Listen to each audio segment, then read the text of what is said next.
Hello, everyone. Thank you so much for joining us today. This is Let's Have Renaissance, a podcast about literature and the arts. I am Ito Otini. And I'm Micaiah Otini, and today we're speaking with Kevin Brockmeier. Kevin is the author of 9 books, all published by imprints of Penguin Random House or Harper Collins.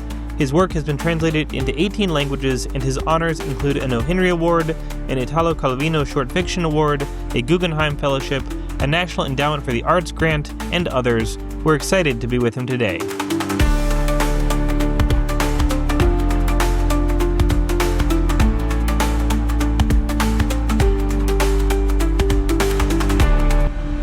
Thank you for tuning in. We're excited that you're here. Why don't you also subscribe, like, comment, and share this episode with your friends? And if you know anyone who wants to come on the podcast, please do send them our way. Also, if you haven't yet, sign up for our free newsletter where we share updates, resources, and opportunities. To support the podcast, you can make a one-time donation through our website or purchase a subscription to our blog where you'll find more premium content and resources at thedatekeepers.com. Thank you for being a part of our community. Kevin, thank you so much for joining us. We're excited to have you. Can you tell us a bit about yourself and what are you working on now? Absolutely. Thank you. So I am a fiction writer from Little Rock, Arkansas. That's where I was raised. I continue to live there most of the time, although I teach with some frequency in the MFA program at the Iowa Writers Workshop. I have published, I believe, 9 books at this point, 3 novels, 2 story collections, a flash fiction collection, 2 novels for middle grade readers, and a memoir of my 7th grade year of junior high. I'm working on a number of projects right now, among them a novel, a story collection, an essay collection, and a poetry collection. And can you tell us a bit about each one of your books? I know it's a lot of them, but... Of course. So my first 2 books were published in 2002. They were a story collection called Things That Fall from the Sky and a children's novel called City of Names. The story collection, in many ways, was in conversation with some of the books I had loved growing up or the forms of storytelling I had loved growing up. Fairy tales, Bible stories, choose your own adventure stories, fables, and such. The children's novel was about a boy in the 4th grade who accidentally lays his hands on a map of his town that allows him to teleport from place to place. My next book was a novel for adults called The Truth About Celia. That one came out in 2003, and it takes the form of a collection of stories by a writer named Christopher Brooks. His daughter has disappeared under mysterious circumstances, and he is writing the book as a way of coming to terms with that loss and exploring what might have happened to her. Several years later, I think in 2006, I published another novel for adults called The Brief History of the Dead and another novel for children called Grooves, A Kind of Mystery. The Brief History of the Dead is probably the book of mine that is best known. It involves a woman who is completely isolated in the Antarctic and gradually discovers that she might be the last living human being. The other thread of the novel takes place in the afterlife, specifically in a city of the dead but not yet forgotten. So the idea is that once you pass away, you venture into this other landscape. And as long as you're still remembered by somebody who's alive, that's where you remain. And after you've been forgotten by the living, you move on to whatever might come next. Grooves, A Kind of Mystery was similar in its feel to my first children's novel, City of Names, set in the same small community. And this one was about a 5th or 6th grade boy who discovers that the grooves in his blue jeans, like the grooves in a vinyl LP, contain hidden messages. A year or 2 after that, I published a story collection called The View from the 7th Layer. Several years after that, I think in 2011, I published another novel for adults called The Illumination. And this is a book about what happens to the world and to 6 particular characters when people who are in pain begin to generate light. so that you can see when the people around you are suffering and how badly. Everybody's going to be glowing all the time. In small ways, yes, everybody's going to be glowing all the time, and some people are glowing more profoundly when they're in greater pain. A couple years after that, I published that memoir I mentioned, which is called A Few Seconds of Radiant Film Strip. And it was about my 7th grade year of school. Begins on the first day of that year, ends on the last day of the year. And my most recent book is a collection of flash fiction, 100 very short stories, all of them roughly the same length, called The Ghost Variations. And these are all stories about ghosts, ghostliness, and the afterlife. So that is what I suppose may be a 4-minute preface of my career in miniature.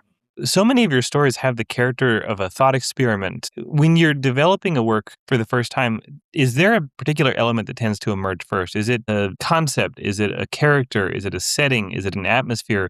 Or is it different depending on the work, and you've had some experience with each of those being the first element to emerge? So very broadly, my work does begin conceptually.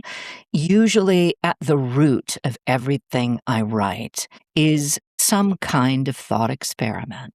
For instance, let me zero in on one book. The Illumination is the book I mentioned that is about a handful of characters whose suffering generates light, so that they're living in an environment where pain is equated with light, is equated with beauty. When I was conceiving of that book, it was that idea that came first, suffering equated with light. And I felt that this conceit would give me a way of speaking both symbolically and directly about experiences intimate to me. Often at the heart of one of my stories is some sort of fantastic conceit that feels as if it's freighted with emotion and will allow me to talk about something that matters a lot to me. In the case of The Illumination, I went through a long period of ill health, and anybody who endures an experience like that, I think, will end up asking themselves a fundamental question, which is, what good could this possibly be? How does this make my life better or the world better? Why is this happening? And I don't think there's ever an easy answer to a question like that. But when I was thinking about that question, my imagination offered up this image of a man who was in so much pain that he was generating light. And along with that image came a notion, which is, what if the purpose of our pain was that it was what made us beautiful? And more specifically, from a religious framework, I was reading a lot of religious thinkers at the time. What if the purpose of our pain is that it's what makes us beautiful to God? And that idea seemed horrifying, but very compelling to me. And it essentially offered up an entire book.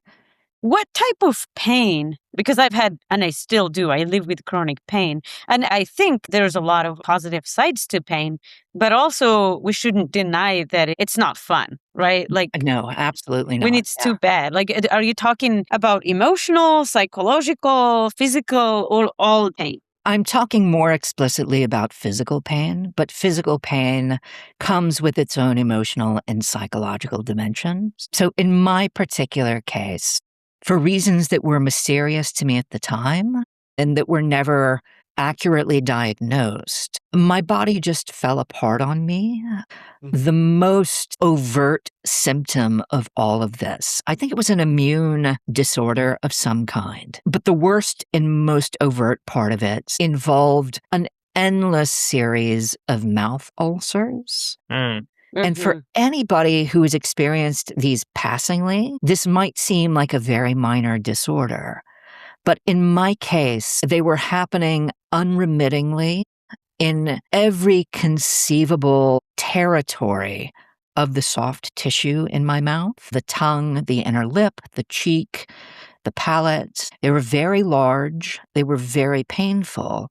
And for a period of nearly a decade, they made it often excruciating for me to participate in any of the ordinary sources of pleasure that I had been accustomed to.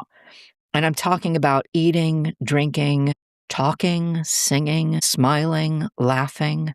All of these became painful for me. And so I had to figure out how to keep going in the middle of an experience that felt like it was never going to end and that made every day struggle for me. One of the characters in this particular book is a woman named Nina Pajoni, and I gave her the disorder that I was dealing with as a way of trying to write about it as accurately as I possibly could. So, I'm very proud of the book that resulted from that experience, although I would never say that the experience was worth it. If I could revise my life, never to have endured that decade of difficulty, I would revise it in a snap. Nevertheless, the book that was a product of that difficulty allowed me to do something which I think is important. There is a writer I really love named William Maxwell. He wrote, among his many other great works of fiction, a very short novel called So Long, See You Tomorrow. It's roughly 110 pages. And there is an essay about that book by Charles Baxter. And Baxter says that you get the sense when you're reading So Long, See You Tomorrow that William Maxwell gave away, over the course of its 110 pages, more of what was most intimate to himself than authors often do in novels of many, many hundreds of pages. And it seems to me that while this is not the only valuable mission for a writer, it's a valuable mission to take what's most intimate to you and find a way to offer it up to your readers. And the Illumination allowed me to do this with one particular experience of difficulty. I like that. And again, I live with chronic pain that has no cure. And I am all the time positive, and I'm grateful because I am a writer and I don't have to do things that, thankfully the pain does not affect my brain and my hands, which are the most important things that I use for writing. So I don't need my knees or my hips to write. But I think if I were to, have to go to work jobs that require carrying more than 5 pounds, which doctors warned me not to, or things like that, maybe I wouldn't be positive. I'm so sorry that you had to deal with this. Have you incorporated those experiences into your fiction? It depends. It's mainly in my memoir and my essays. Yeah. And is your condition still ongoing, or did it resolve? Just as mysteriously as it began. I feel like I have to knock on wood because I don't know why it began and I don't know why it stopped. But it did stop. It's not that I never experience anything like it, but it happens only passingly now. And it was never ending or felt never ending for roughly a decade. Yeah, that's a long time. That's not fun. I'm glad it calmed down. I hope it stays away at from bay. you. Yeah. I appreciate that. Thank you. So I'm curious about your memoir. Why the 7th grade year? Did something in particular happen that year? Was it particularly formative? So I realized that many of the anecdotes I shared about my life were rooted in my 7th grade year of school. It was a remarkable year for me in many ways. It was certainly the most difficult year of my childhood. I began the year with a certain set of friends. I lost them, and I ended the year with a different set of friends. And so it seemed to me that the stories I had been telling about that year provided me with a ready-made architecture for this book. And I didn't want to write a book that was anecdotal, but I did know that each of these incidents would serve as the kernel of exploration for one given chapter of the book. So it's a curious book. We ended up calling it a memoir, but I would be just as comfortable referring to it as an autobiographical novel. It's written in the third person and in the present tense. Kevin does this, Kevin thinks that. Rather than I did this, I thought that. And this was a way of trying to treat the boy I used to be with the same kind of generosity and fullness that I bring to the characters I write about when I'm producing fiction, which did not come instinctually to me. I had to find an aesthetic trick that would allow me to treat myself that way. Did it work? I think it did. I'm happy with the book that resulted. It's a very unusual book, with the exception of a handful of short stories I've written. It's rooted more explicitly in the facts of my life than anything else I've done. The illumination, again, is rooted in all sorts of ways with experiences that were very intimate to me. But the incidents that unfold in that book are not the incidents that happened in my own life. Whereas when it comes to A Few Seconds of Radiant film strip, the incidents that 13-year-old Kevin experiences cleave as closely to the facts as I remember them as I possibly could. And do you feel like it changed your relationship to your past self? I think it changed that relationship for me while I was writing the book, but I don't know if that change has been lasting. One of the things I wanted to do when I was working on that book was essentially do my best to resurrect the fullness of that year of my life. I wanted to bring the consciousness I used to possess and the wishes I used to have and the anxieties I used to have, all of it, as fully back into being as I possibly could over the course of a book-length narrative. So that was the aim I established for myself. And it was both an artistic aim and a personal aim, but the personal aim was so bound up with the artistic aim that I think when I stopped writing the book, my life began feeling once again to me like something that no longer quite belonged to the present. Whereas when I was working on the book, it was wholly available, or as available as I could make it, to my present experience. That's interesting. We always ask our guests to read an excerpt from their work. Do you have anything that you would like to share with us? What I'd like to read is a very short excerpt from my latest book, which again is a collection of flash fiction called The Ghost Variations. Each story in the book is roughly 2 pages long, and they all involve ghosts, spirits, the afterlife in one way or another. So the story I'm going to read is number 14 in the book. It's called Elephants. A pachydermologist was studying the vocalizations of African elephants. One day, listening to his latest field recordings, he looked up to find that just a few meters beyond the camp's cluster of canvas tents, where the yellow dirt was stitched to the yellow grass, the entire herd had gathered, as if for a performance. He pressed the pause button on his stereo.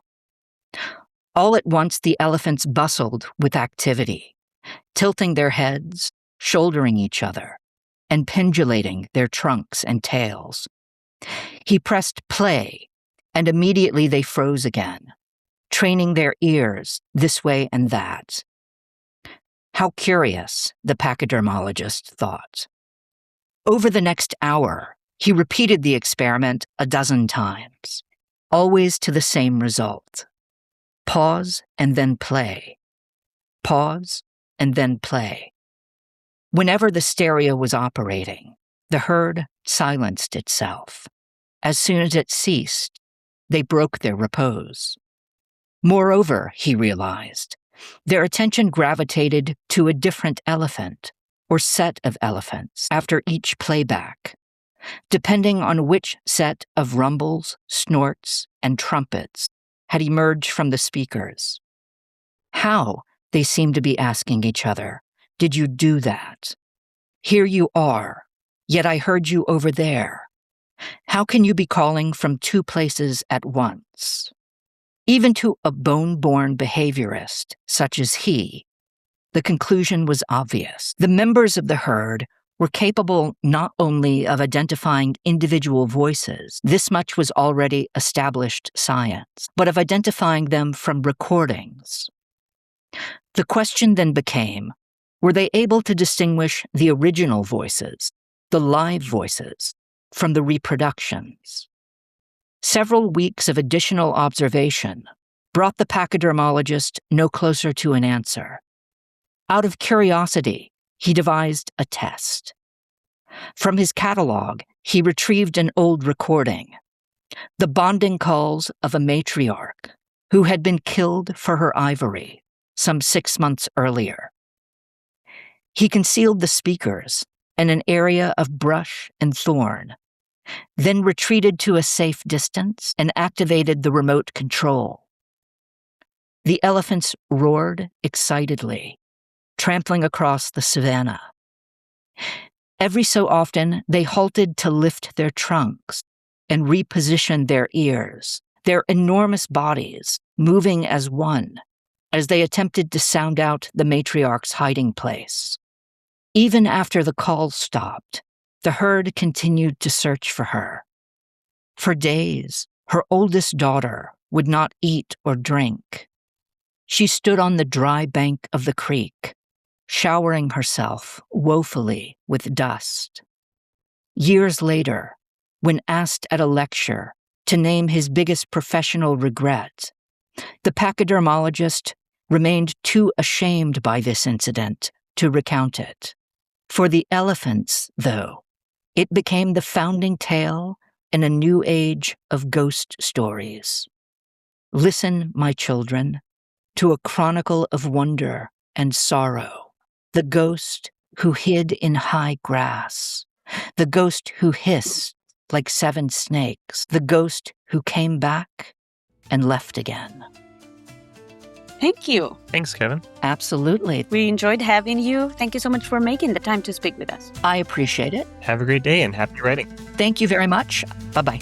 Bye-bye.